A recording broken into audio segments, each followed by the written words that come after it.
Bonjour à tous, mardi 15 février, bienvenue dans cette nouvelle édition.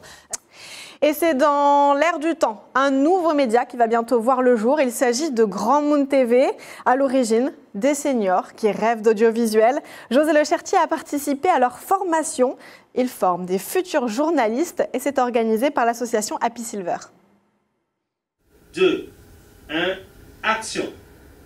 Bonjour. France a toujours voulu connaître le monde de la télé. Aujourd'hui, elle incarne le rôle d'une présentatrice. Plateau, éclairage, caméra, micro, elle découvre l'envers du décor. J'ai eu cette possibilité de scruter effectivement ce monde de l'audiovisuel qui fait partie de notre quotidien. Donc pour moi, c'est tout naturel, c'est tout naturellement que je manifeste une curiosité pour cela. L'association Happy Silver place les seniors sur le devant de la scène avec ce projet ambitieux, leur permettre de créer des reportages, des émissions, d'être des acteurs de l'actualité. C'est aussi l'occasion pour ces retraités d'apprendre un nouveau métier. Nous aurons la partie technique, c'est-à-dire montage, montage du matériel, mais aussi, bien sûr, montage concrètement sur un logiciel professionnel pour que l'émission, en fait, soit, pour l'instant, visible sur YouTube. Place à la pratique, mais avant d'aller sur le terrain, l'équipe effectue des recherches. Donner la bonne information est primordial. Je fais la recherche à savoir ce que sont les fake news. En français, fausses informations. Eh bien, c'est non seulement les recherches, ça peut servir aussi à informer les autres. Et pour veiller sur tout le monde, Daniel, il connaît l'audiovisuel sur le bout des doigts. C'est vrai que c'est la première fois que j'enseigne pour des seniors et je les sens très réceptifs, très passionnés, d'ailleurs aussi passionnés que les jeunes. Et ça, c'est très bien, c'est de bon augure parce que contrairement à leur train-train ou la retraite, rester à la maison, là, ils viennent carrément s'amuser. Je suis venu ici parce que j'étais venu faire une petite, comment dirais-je, je vais vous dire ça, une petite photocopie.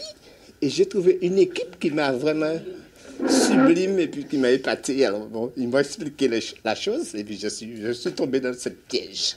Ça me sert, disons, je veux dire une chose, en tant que responsable d'une association des aînés, donc nous avons choisi de le faire pour essayer de nous donner un peu plus d'activité pour qu'on puisse faire profiter, disons, de notre ville de Saint-Esprit. L'exercice du jour, réaliser un micro-trottoir dans le bourg du Saint-Esprit, un challenge relevé avec succès.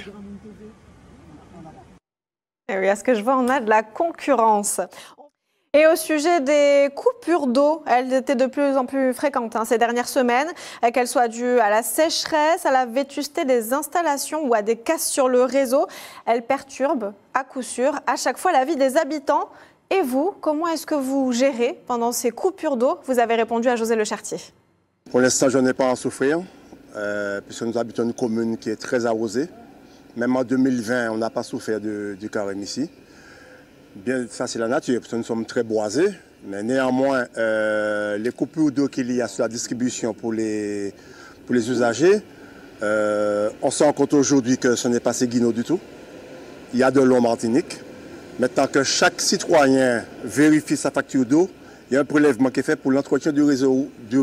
C'est pas intéressant. En densité. Oui, c'est pas intéressant. On n'a pas d'eau du tout. En période de sécheresse, on fait avec.